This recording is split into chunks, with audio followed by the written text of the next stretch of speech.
পাগল।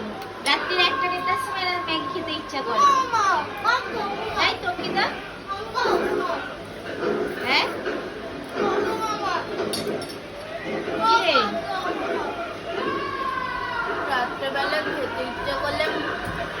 রাত্রেবেলা খেতে ইচ্ছা করলে মানুষ কি খাবে? ম্যাগি তো খাবে।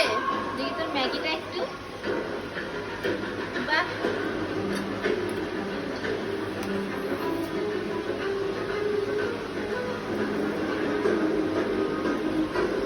এত রাত্রিরে নাকি ম্যাগি খাবে। এটা হচ্ছে টাইম, এটা হচ্ছে ম্যাগি ম্যাগি পাগল পাগলি, সরি ম্যাগি পাগলি। এই টাইমেও ম্যাগি খায়। না না, আসলে আমি কিছু খেয়ে শুনিনি তো, তাই রাত্রেবেলা খিদে পেয়ে গেছে। আচ্ছা, দেন ঘুমিয়েছিস আদেও? কিন্তু কিছু এখন